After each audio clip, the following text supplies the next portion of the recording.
નમસ્કાર વિદ્યાર્થી મિત્રો, અગાઉના લેક્ચરમાં આપણે વિકલનની વાત કરી. એમાં આપણે અમુક મહત્ત્વના પ્રામાણિક સ્વરૂપ જોયા. હવે એનાથી આપણે આગળ વાત કરી તો વિકલિત છે એના માટે કાર્ય નિયમો.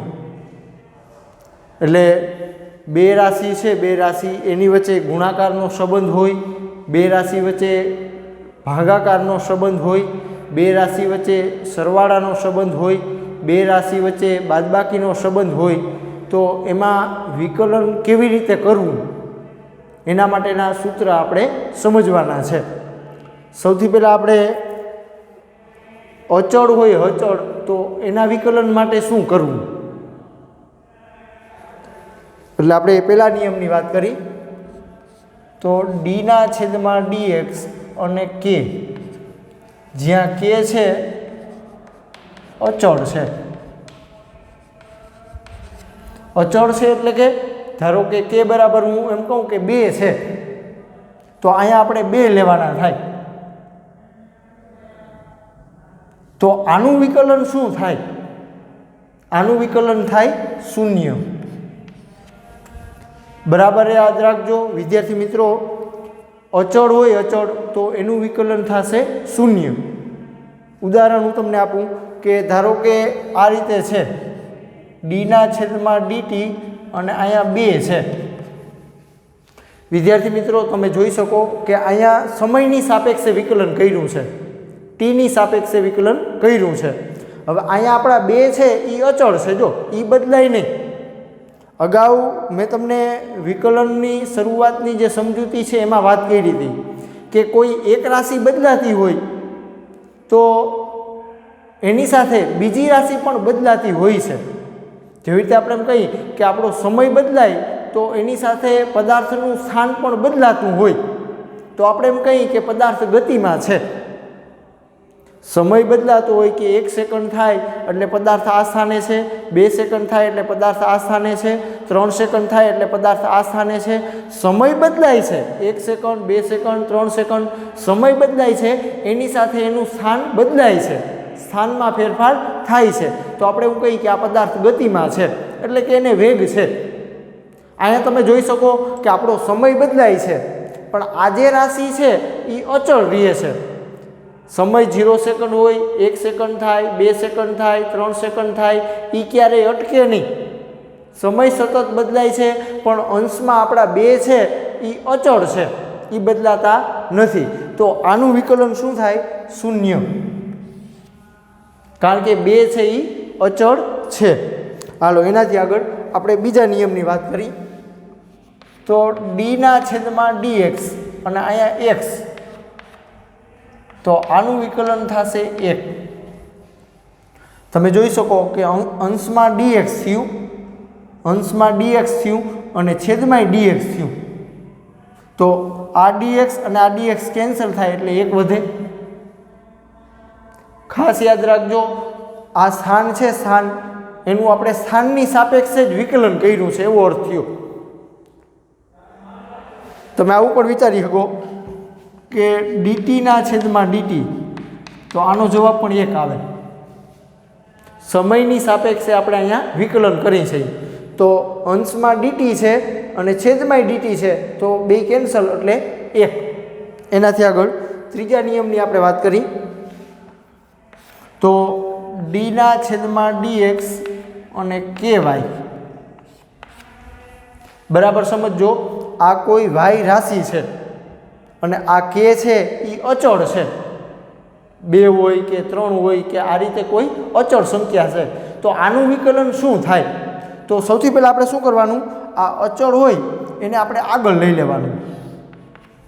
કે અચળ છે એટલે એને આગળ લઈ લેવાના, એટલે કે ડીવાય છેદમાં ડીએક્સ. વિદ્યાર્થી મિત્રો બરાબર સમજો, આ વાય રાશિ છે, વાય કોઈ એક રાશિ છે, એના ગુણાકારમાં કે છે અને આ કે શું છે? તો કે અચળ છે. કે કેવો છે? અચળ છે. તો આનું વિકલન કેવી રીતે કરવું? તો કે સૌથી પહેલાં કે અચળ છે એને આપણે આગળ લઈ લેવાનું, વિકલનની આગળ, એટલે કે પછી આનું હવે આપણે શું કરવાનું? વિકલન એટલે dy છેદમાં dx। હાલો એનાથી આપણે આગળ વધી ચોથા નિયમની વાત કરી તો માનો કે આપણી બે રાશિ છે એની વચ્ચે સરવાળાનો સંબંધ છે। વિદ્યાર્થી મિત્રો આ આપણી એક u નામની રાશિ છે અને આ v નામની રાશિ છે અને બે રાશિ વચ્ચે સરવાળાનો સંબંધ છે। હવે આનું વિકલન કેવી રીતે થાય બરોબર તો એની આપણે વાત કરી તો સૌથી પહેલાં આનો એક વખત આની સાથે ગુણાકાર કરવાનો તો du છેદમાં dx આનો એક વખત આની સાથે ગુણાકાર થાય પ્લસ એટલે પ્લસ dv છેદમાં dx। બે રાશિ વચ્ચે અહીંયા સરવાળાનો સંબંધ છે અને પછી આપણે x ની સાપેક્ષે વિકલન કરી છે બરોબર એટલે આનો એક વખત આની સાથે ગુણાકાર થાય એટલે du છેદમાં dx આનો એક વખત આની સાથે ગુણાકાર થાય એટલે dv ના છેદમાં dx। એનાથી આપણે આગળ વધી કે આ સરવાળો હતો એને બદલે જો બાદબાકી હોય તો d ના છેદમાં dx અને અહીંયા જો બાદબાકી હોય બે રાશિ વચ્ચે તો શું થાય તો આનો આની સાથે ગુણાકાર કરો એટલે du છેદમાં dx જો અહીંયા માઇનસ છે એટલે હવે શું રાખવાનું માઇનસ આનો આની સાથે ગુણાકાર કરો એટલે dv છેદમાં dx અહીંયા સરવાળો છે તો અહીં સરવાળો રહેશે અહીંયા બાદબાકી છે તો અહીંયા બાદબાકી રહેશે। એનાથી આપણે આગળ વધી હવે ધારો કે બે રાશિ વચ્ચે ગુણાકારનો સંબંધ હોય બે રાશિ વચ્ચે ગુણાકારનો સંબંધ હોય એટલે કે આમ u * v આ બે રાશિ છે એક u નામની રાશિ છે અને એક v નામની રાશિ છે એની વચ્ચે ગુણાકારનો સંબંધ છે। હવે આનું આપણે x ની સાપેક્ષે વિકલન કરી x ની સાપેક્ષે આપણે વિકલન કરી એટલે કે d ના છેદમાં dx અને u * v બરાબર સમજો બે રાશિ છે એની વચ્ચે ગુણાકારનો સંબંધ છે અને આપણે વિકલન કરવાનું છે તો સૌથી પહેલાં શું કરવાનું આ u રાશિ છે u રાશિ એને એમનેમ લખી નાખવાની u રાશિને એમનેમ લખી નાખવાનું આ v રાશિ છે એનું આપણે શું કરવાનું વિકલન એટલે કે dv છેદમાં dx બરાબર સમજો x ની સાપેક્ષે વિકલન કરીએ એટલે છેદમાં dx આવશે। આ u નામની રાશિ છે એ એમનેમ લખી નાખવાની v નામની રાશિ છે એનું આપણે વિકલન કરવાનું પ્લસ હવે આ u નામની રાશિનું વિકલન કરવાનું અને v ને એમનેમ લખી નાખવાનો જો પહેલાં હું v ને લખી નાખું છું બરાબર હવે u નામની રાશિ છે એનું વિકલન કરવાનું એટલે du છેદમાં dx। વિદ્યાર્થી મિત્રો બરાબર સમજજો આ બે રાશિ છે એની વચ્ચે ગુણાકારનો સંબંધ છે અને વિકલન કરવાનું છે બરાબર તો કેવી રીતે થાય તો કે પહેલાં u નામની રાશિ છે આ u નામની રાશિ એને આપણે એમનેમ લખી નાખવાની પછી આ v નામની રાશિ છે એનું વિકલન કરવાનું બરાબર પછી પ્લસ હવે આ v નામની રાશિ આપણે એમનેમ લખી નાખવાની અને u નામની રાશિનું વિકલન કરી નાખવાનું આ રીતે થશે। એનાથી આગળ આપણે વધી કે બે રાશિ વચ્ચે ધારો કે ભાગાકારનો સંબંધ હોય u ના છેદમાં v તો આનું વિકલન કેવી રીતે થાય તો d ના છેદમાં dx u ના છેદમાં v સૌથી પહેલાં શું કરવાનું આ છેદમાં જે રાશિ છે છેદમાં રાશિ એને આપણે એમનેમ લખી નાખવાની છેદમાં જે રાશિ છે એને આપણે એમનેમ લખી નાખવાની અંશમાં જે રાશિ છે એનું વિકલન કરવાનું એટલે du છેદમાં dx। હવે અહીંયા જો ભાગાકાર છે તો અહીંયા બાદબાકી રાખવાની ગુણાકારનો સંબંધ હતો તો આપણે અહીં સરવાળો કર્યો હવે આ u અને આ v વચ્ચે ભાગાકારનો સંબંધ છે જો તો આપણે અહીંયા બાદબાકી કરવાની હવે અહીંયા શું કર્યું હતું કે v ને આપણે લખી નાખ્યું હતું અને u નું વિકલન કર્યું હવે અહીંયા આપણે શું કરવાનું u ને એમનેમ લખી નાખવાનો અને v રાશિનું વિકલન કરવાનું આ u રાશિનું આપણે અહીં વિકલન કર્યું એના પછી શું કરવાનું માઇનસ u રાશિને આપણે એમનેમ લખી નાખવાની અને v રાશિનું વિકલન કરવાનું છેદમાં વીનો વર્ગ।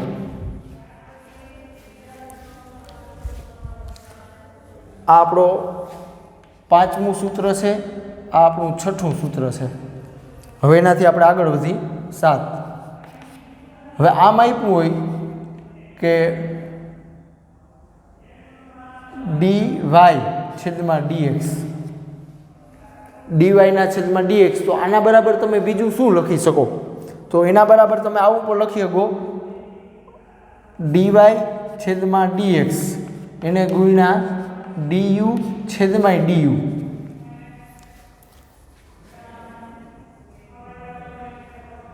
હજી આપણે આગળ સાદુરૂપ આપવું હોય, જો અંશમાં મેં du મૂક્યું ને છેદમાં du મૂક્યું, હજી આનાથી આગળ સાદુરૂપ આપવું હોય તો આ du ને તમે આના છેદમાં લઈ જાઓ અને આ dx ને આના છેદમાં લઈ જાઓ, બરોબર। એટલે કે dy છેદમાં du ગુણ્યા du છેદમાં dx આવું પણ તમે લખી શકો। જો આ du કેન્સલ થઈ જાય એટલે વધે હું dy ના છેદમાં dx, બરોબર। સાદુરૂપ આપ્યું છે dy ના છેદમાં dx, બરોબર। તો તમે આવું લખી શકો કે dy ના છેદમાં dx ગુણ્યા અંશમાં du મૂકવાનું છેદમાં du મૂકવાનું। હવે એનાથી આગળ આ du ને હું અહીંયા લઈ ગયો અને dx ને અહીંયા લઈ ગયો એટલે dy ના છેદમાં du ગુણ્યા du ના છેદમાં dx। આ વિકલિતના કાર્ય નિયમો છે, બરાબર સમજો। આનો આપણે દાખલામાં ઉપયોગ આવશે। હજી એક વખત હું તમને સમજાવું છું કે અચળ હોય અચળ તો એનું વિકલન શૂન્ય થાય। કોઈ રાશિ અચળ હોય અને એનું વિકલન કરવાનું થાય તો શૂન્ય આવે જવાબ। એનાથી આગળ અંશમાં dx હોય છેદમાં dx હોય તો આનો જવાબ થાય 1। એનાથી આગળ કેવાય છે કેવાય, હવે આનું વિકલન કરવું હોય કેવાયનું તો કે છે એ અચળ સંખ્યા છે, કોઈ અચળ છે તો આ અચળ હોય એને આપણે આગળ લઈ લેવાના એટલે કે હવે આ જે y છે એનું શું કરવાનું વિકલન એટલે dy ના છેદમાં dx। એનાથી આગળ બે રાશિ વચ્ચે સરવાળાનો સંબંધ હોય, બે રાશિ વચ્ચે સરવાળાનો સંબંધ હોય અને વિકલન કરવું હોય તો શું કરવાનું? તો કે આનો એક વખત આની સાથે ગુણાકાર કરી નાખો, આનો એક વખત આની સાથે ગુણાકાર કરી નાખો। એવી રીતે બાદબાકી હોય બાદબાકી તો એ જ રીતે આનો એક વખત આની સાથે ગુણાકાર કરો, આનો એક વખત આની સાથે ગુણાકાર કરો। ગુણાકારનો સંબંધ હોય, બરોબર। u નામની રાશિ છે અને v નામની રાશિ છે, બે વચ્ચે ગુણાકારનો સંબંધ છે અને હવે આપણે x ની સાપેક્ષે વિકલન કરવું છે તો શું કરવાનું? તો કે પેલા u નામની રાશિને એમને લખી નાખો, એના ગુણાકારમાં v નામની રાશિ છે એનું વિકલન કરવાનું, બરોબર। ગુણાકારનો સંબંધ છે એટલે અહીં સરવાળો રાખવાનો। હવે v નામની રાશિ છે, બરોબર, એને એમને લખી નાખો, જો અહીંયા એનું વિકલન કર્યું છે। હવે બીજી વખત શું કરવાનું? v નામની રાશિ એમને લખી નાખવાની અને u નામની રાશિનું વિકલન કરવાનું। એવી રીતે આ ભાગાકારનો સંબંધ હોય, બે રાશિ વચ્ચે ભાગાકારનો સંબંધ હોય તો એનું વિકલન કેવી રીતે થાય? તો અહીંયા આપણે x ની સાપેક્ષે વિકલન કર્યું છે। v છેદમાં જે રાશિ છે એ આપણે એમને લખી નાખવાની v, અંશમાં જે રાશિ છે એનું વિકલન કરી નાખવાનું, ભાગાકાર છે એટલે આપણે અહીં માઇનસ રાખવાનું, u ઇન્ટુ dv ના છેદમાં dx। આ u નામની રાશિને એમને લખી નાખવાની, v નામની રાશિનું અહીંયા વિકલન કરી નાખવાનું અને છેદમાં આ જે v છે એનો શું કરી નાખવાનો? વર્ગ કરી નાખવાનો। એનાથી આગળ dy ના છેદમાં dx, તો અંશમાં du મૂકો છેદમાં du મૂકો। હવે આ du ને હું અહીંયા લઈ જાઉં અને dx ને અહીંયા લઈ જાઉં એટલે કે આ રીતે પણ તમે એને લખી શકો। વિદ્યાર્થી મિત્રો, આ રીતે આપણે વિકલનનું કરવાનું થાય। આ જે કાર્ય નિયમો છે એ આપણા માટે ખૂબ જ મહત્ત્વના છે। હવે આપણે આનાથી આગળ એક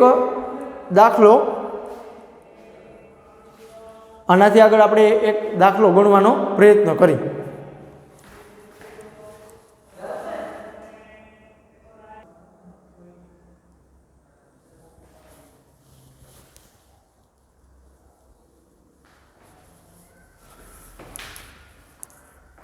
વિદ્યાર્થી મિત્રો, અહીંયા આપણે એક દાખલો ગણી ટેક્સ્ટ બુકમાં ઉદાહરણ 3.2 ઉદાહરણ 3.2 એક અક્ષને અનુલક્ષીને ગતિ કરતા એક પદાર્થનું સ્થાન, જો પદાર્થ છે એ એક અક્ષને અનુલક્ષીને ગતિ કરે છે, એટલે કે આપણી એક પરિમાણમાં ગતિ છે.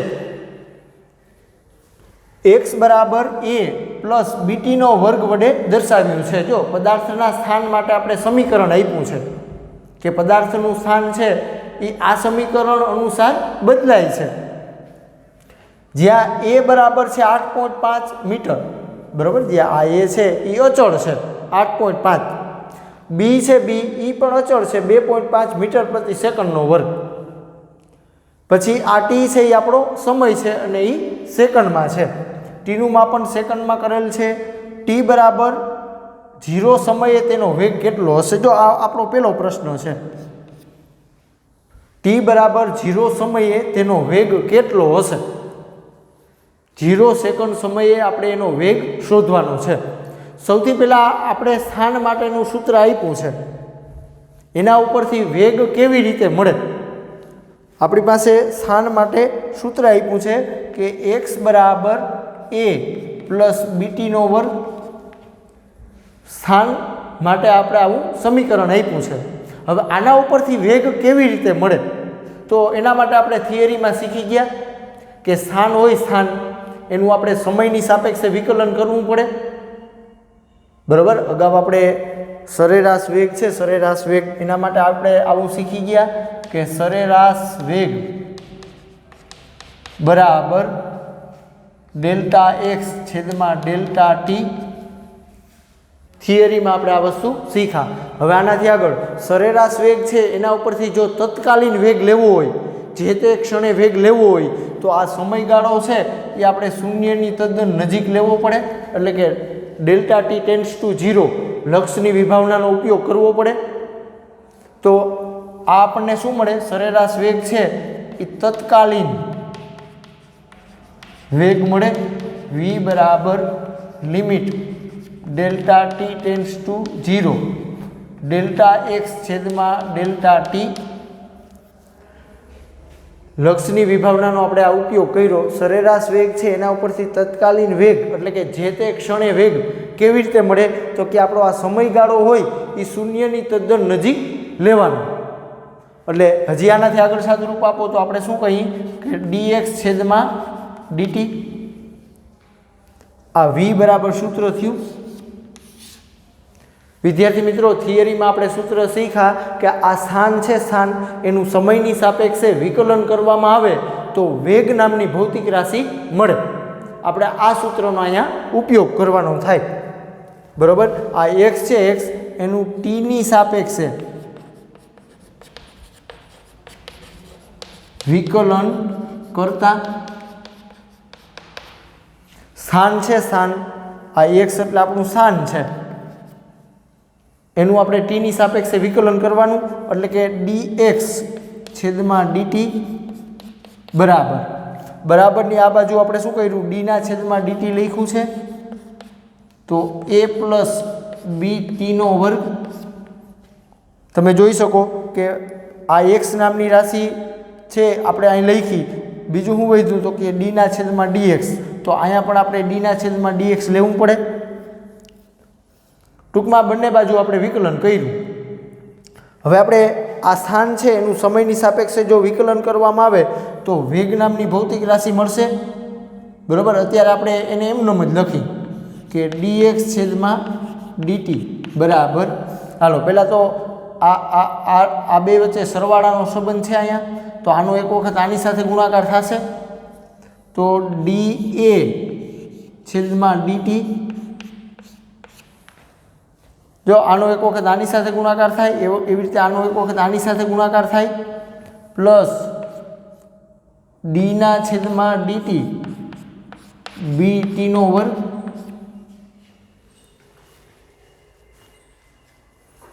વિદ્યાર્થી મિત્રો, હમણાં જ મેં તમને કાર્ય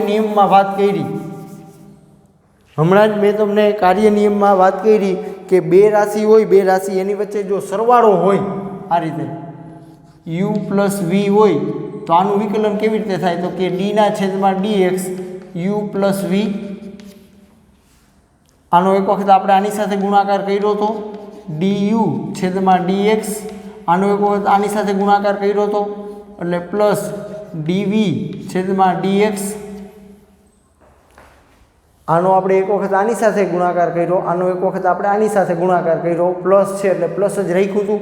કાર્ય નિયમ હમણાં જ આપણે શીખ્યા, એ જ કાર્ય નિયમનો આપણે અહીં ઉપયોગ કર્યો છે. આનો એક વખત એ સાથે ગુણાકાર થાય, એવી રીતે આનો એક વખત આની સાથે ગુણાકાર થાય એટલે આપણને આ પદ મળે. હજી આપણે એનાથી આગળ સાદુરૂપ આપી.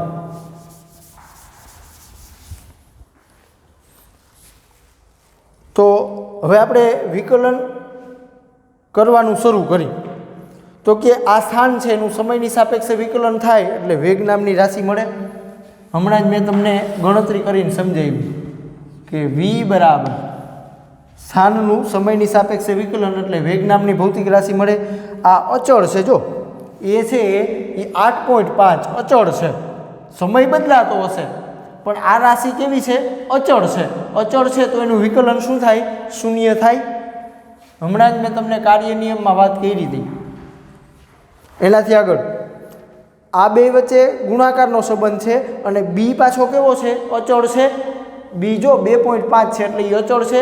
અચળ છે તો આને આપણે વિકલનની આગળ લેવું પડે એટલે બી અને ડીના છેદમાં ડીટી અને અહીં વધ્યો ટીનો વર્ગ. હજી આગળ સાદુરૂપ આપો તો વી બરાબર, આપણે હવે આ 0 લખતા નથી, હવે આનું આપણે વિકલન કરવાનું થાય.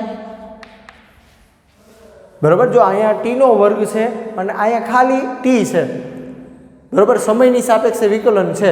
તો આપણે અગાઉ નિયમ શીખી ગયા, ઘાતાંક હોય ઘાતાંક એ આપણે આગળ લેવાની અને ઘાતાંકમાં ઘટાડો કરવાનો. વિદ્યાર્થી મિત્રો જો યાદ હોય તો આપણે આવું લખ્યું હતું કે ડીના છેદમાં ડીટી અને એક્સની એન ઘાત હોય આ રીતે. તો શું થાય? તો કે ઘાતાંક આપણે આગળ લઈ લેવાની અને ઘાતાંકમાં ઘટાડો કરવાનો n-1. એ જ વસ્તુ અહીંયા થશે. આ ઘાતાંક છે એ આપણે આગળ લેવાની અને ઘાતાંકમાં ઘટાડો કરવાનો એટલે 2 - 1 તો બી 2b અને ટીની 2 - એટલે 1 આવશે એટલે 2bt જવાબ થયો. આટલો વેગ મળ્યો 2bt. વિદ્યાર્થી મિત્રો બરાબર સમજજો, એકદમ સરળ વાત છે કે અચળ હોય અચળ તો એનું વિકલન શું થશે? શૂન્ય. બરાબર, મેં તમને કાર્ય નિયમ સમજાવ્યો હમણાં કે ડી કે છેદમાં ડીએક્સ. હમણાં જ તમને કાર્ય નિયમ સમજાવ્યો કે અહીંયા માનો કે આપણે સમય લઈ લ્યો કે એક્સ નામની રાશિ લઈ લ્યો તો આ કે જો અચળ હોય અચળ તો એનું વિકલન શું થાય? 0 થાય. એવી રીતે અહીંયા આપણો એ છે એ અચળ છે. અચળ છે એટલે એનું વિકલન શું થશે? શૂન્ય થશે. પછી અહીંયા આ ટીનો વર્ગ અને આ બી, આ બે વચ્ચે ગુણાકારનો સંબંધ છે અને બી અચળ છે, જો 2.5 અચળ હોય એટલે આપણે વિકલનની આગળ લેવાનું થાય. હમણાં જ મેં તમને નિયમ સમજાવ્યો કે ડી ના છેદમાં ડીએક્સ અને કેવાય હોય તો આનું વિકલન કેવી રીતે થાય? તો કે આપણે આગળ લઈ લેવાનો અને આ વાયનું વિકલન કરવાનું થાય એટલે કે ડીવાય ના છેદમાં ડીએક્સ. એ જ નિયમ આપણે અહીંયા લાગુ પાડ્યો. આ બી છે એ અચળ છે એટલે આપણે આગળ લઈ લીધા એટલે ડીટીનો વર્ગ છેદમાં ડીટી. હવે અહીંયા જે ઘાતાંક હોય ઘાતાંક એ આપણે આગળ લેવાની અને ઘાતાંકમાં ઘટાડો કરવાનો એટલે આનો જવાબ આવે v બરાબર 2bt. હવે આપણે વેગ ગણવાનો ક્યારે કીધો? તો કે t બરાબર 0 સમયે. બરાબર સમજજો, t બરાબર 0 સમયે તેનો વેગ કેટલો હશે? એટલે આપણે t બરાબર આમાં 0 મૂકવા પડે.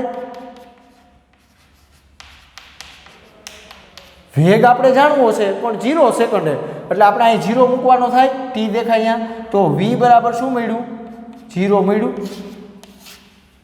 t બરાબર 0 સેકન્ડ છે, t બરાબર 0 સેકન્ડ ત્યારે એનો વેગ છે એ 0 મળશે. હવે આપણે એનાથી આગળ વાત કરી તો બીજું આપણે શું કીધું છે? 2 સેકન્ડ અને 4 સેકન્ડ વચ્ચે સરેરાશ વેગ કેટલો હશે? 2 સેકન્ડ અને 4 સેકન્ડ વચ્ચે સરેરાશ વેગ. બરાબર સમજજો, સરેરાશ વેગની વાત કરી છે, ખાલી વેગની. આપણે હવે જે વાત કરવાની છે એ આપણે સરેરાશ વેગની વાત કરવાની છે.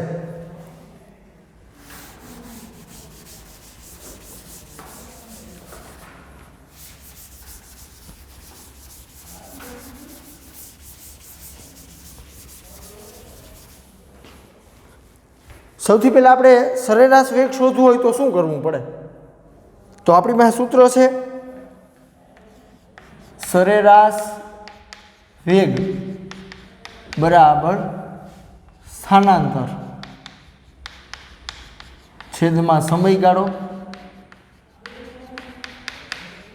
જો આપણે સૂત્ર શીખી ગયા કે સરેરાશ વેગ બરાબર સ્થાનાંતરના છેદમાં સમયગાળો, અથવા એવું કહો કે સ્થાનમાં થતો ફેરફાર, સ્થાનાંતર એટલે કે સ્થાનમાં થતો ફેરફાર અને છેદમાં સમયગાળો. હવે સ્થાનમાં થતો ફેરફાર એટલે અંતિમ સ્થાન માઇનસ પ્રારંભિક સ્થાન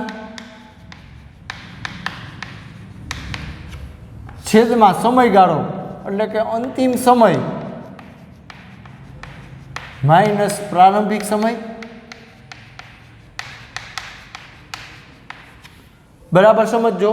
સ્થાનાંતર એટલે અંતિમ સ્થાન હોય એમાંથી પ્રારંભિક સ્થાન બાદ કરવાનું. સમયગાળો એટલે કે અંતિમ સમય હોય એમાંથી પ્રારંભિક સમય બાદ કરવાનો. હવે વિદ્યાર્થી મિત્રો, આપણે અંતિમ સ્થાન જાણવું પડે. 2 સેકન્ડ અને 4 સેકન્ડ વચ્ચે સરેરાશ વેગ. એટલે સૌથી પહેલાં આપણે 2 સેકન્ડ છે, 2 સેકન્ડ ત્યારે આપણે એનું સ્થાન જાણવું પડે. એવી રીતે 4 સેકન્ડ છે ત્યારે એનું સ્થાન જાણવું પડે. એટલે સૌથી પહેલાં આપણે 2 સેકન્ડ છે ત્યારે એનું સ્થાન જાણી.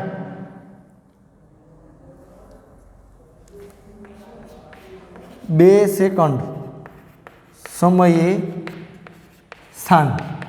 તો શું કરવાનું? અહીંયા આપણે 2 મૂકવા પડે. 2 સેકન્ડ સમયે આપણે એનું સ્થાન જાણવું હોય તો આપણે અહીંયા 2 લખવા પડશે. ડેટા મૂકી દો બધો તો પણ ચાલે. જો એ દેખાય અહીંયા 8.5 મૂકવાના, બી દેખાય અહીંયા 2.5 મૂકવાના. એટલે આપણે 2 સેકન્ડ સમયે સ્થાન જાણવું છે તો x2 લખી.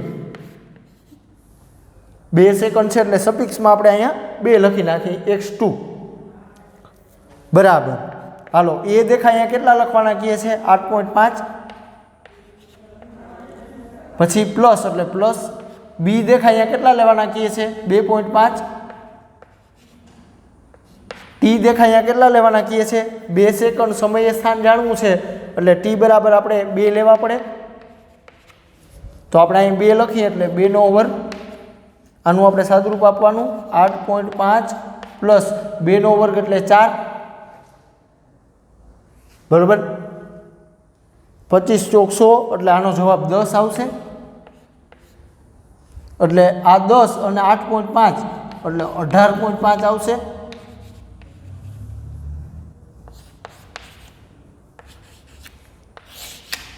જો 2 સેકન્ડ સમય છે ત્યારે એનું સ્થાન કેટલું હશે?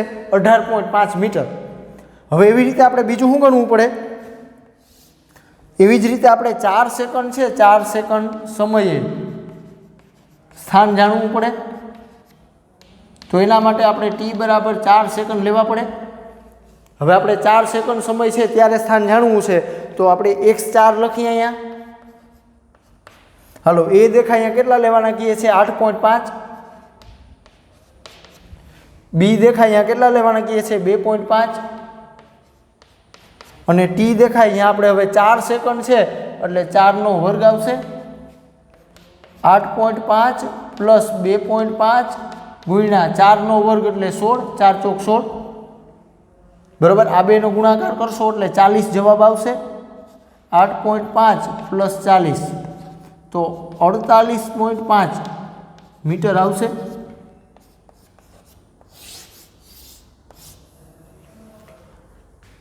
એટલે આ આપણું પ્રારંભિક સ્થાન થયું, આ આપણું અંતિમ સ્થાન થયું. એટલે આ સૂત્ર છે અંતિમ સ્થાન. અંતિમ સ્થાનને આપણે x4 વડે દર્શાવી દઈએ, પ્રારંભિક સ્થાનને આપણે x2 વડે દર્શાવી દઈએ. છેદમાં અંતિમ સમય આપણો 4 સેકન્ડ છે અથવા t4 થયો, અને પ્રારંભિક સમય આપણો 2 સેકન્ડ છે એટલે t2. હાલો, x4 તમે શોધ્યું છે 48.5 માઇનસ x2 આપણે શોધ્યું છે 18.5 છેદમાં t4 એટલે 4 સેકન્ડ છે અને t2 એટલે 2 સેકન્ડ છે. હવે આપણે આ બાદબાકી કરી તો આનો જવાબ 30 આવશે. ના છેદમાં 2 એટલે 15 દુ 30 તો 2 કેન્સલ થઈ જાય એટલે આનો જવાબ 15 આવશે. વેગ છે એટલે મીટર પ્રતિ સેકન્ડ આવશે. જો આ સરેરાશ વેગ મળ્યો 15 મીટર પ્રતિ સેકન્ડ.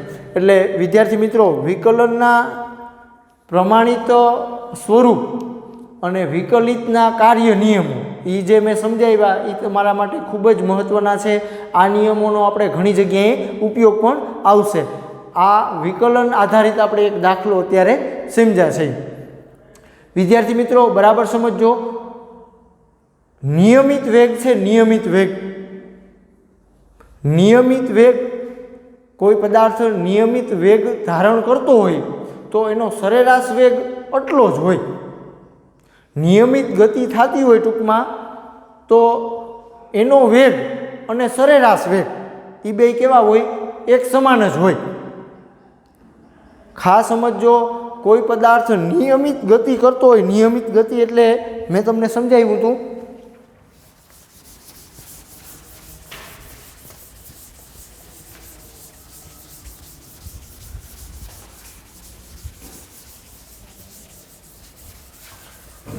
કોઈ પદાર્થ નિયમિત ગતિ કરતો હોય તો આપણે એના માટે વાત કરી હતી કે આલેખ આ રીતનો આવે. સ્થાન વિરુદ્ધ સમયનો આલેખ દોરો તો એ આ રીતનો આવે. આને આપણે નિયમિત ગતિ કહી. સમાન સમયગાળામાં સમાન અંતર કાપતો હોય તો આવી ગતિને આપણે નિયમિત ગતિ કહી. હવે નિયમિત ગતિ થતી હોય તો એમાં સરેરાશ વેગ અને તત્કાલીન વેગ બે એક સમાન જ હોય છે. બરાબર? આ MCQમાં આવી શકે. એનાથી આગળ આપણે થોડીક વાત કરવાની થાય તત્કાલીન ઝડપની. તત્કાલીન ઝડપ અથવા તમે ખાલી ઝડપ કહો, બેયનો અર્થ એક જ થશે. જેવી રીતે આપણે તત્કાલીન વેગની વાત કરી અથવા ખાલી વેગ કહી, એવી રીતે તત્કાલીન ઝડપ અથવા ખાલી ઝડપ કહો તો બેયનો અર્થ એક જ થશે. આપણો જે વેગ છે, વેગ તત્કાલીન વેગ, એનું જે માન છે, માન એટલે મૂલ્ય, તત્કાલીન વેગનું જે મૂલ્ય છે